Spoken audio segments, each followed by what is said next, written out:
നല്ല cooling effect കിട്ടുന്ന ഒരു സാലഡ് ഉണ്ടാക്കിയാലോ? നമുക്ക് കുറച്ച് ബെറീസും അതിൻ്റെ കൂടെ ഡ്രാഗൺ ഫ്രൂട്ടുമാണ് വേണ്ടത്. ഞാനിവിടെ ബ്ലൂബെറിയും സ്ട്രോബെറിയും ഡ്രാഗൺ ഫ്രൂട്ടും എടുത്തിട്ടുണ്ട്. ഇതിലെ ഹൈലൈറ്റ് ഇൻഗ്രീഡിയന്റ് ഈ ഡ്രാഗൺ ഫ്രൂട്ട് തന്നെയാണ്. ഇതും തൈരും കൂടെ വന്നു കഴിയുമ്പോൾ ഭയങ്കര തണുപ്പാണ്. നമുക്കത് കഴിക്കുമ്പോൾ തന്നെ ഭയങ്കര വയറിനകത്തൊക്കെ നല്ലൊരു സമാധാനമാണ്.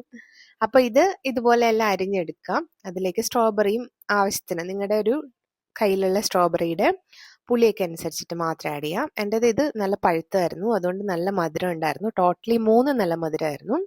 അതിലേക്ക് തൈര് ആവശ്യത്തിന് ഇട്ട് കൊടുത്തിട്ട് പണ്ടൊക്കെ ഞാൻ ചാട്ട് മസാല ആഡ് ചെയ്യായിരുന്നു, അതുപോലെ സോസും ചേർക്കായിരുന്നു. പക്ഷെ ഇപ്പം ഞാനത് ഒഴിവാക്കിക്കൊണ്ട് അതിലേക്ക് ഉപ്പ് മാത്രമേ ഇട്ടിട്ടുള്ളൂ. എന്നിട്ട് ഇളക്കിയിട്ട് കുറച്ച് നേരം അതൊന്ന് സെറ്റാവാൻ വെച്ചതിന് ശേഷം ആസ്വദിച്ച് കഴിക്കാവുന്നതാണ്. നല്ല കൂളിംഗ് എഫക്റ്റ് ആണ് ഇത് കഴിച്ചു കഴിഞ്ഞാൽ. അപ്പം എല്ലാവരും ഒന്ന് ട്രൈ ചെയ്ത് നോക്ക് കേട്ടോ.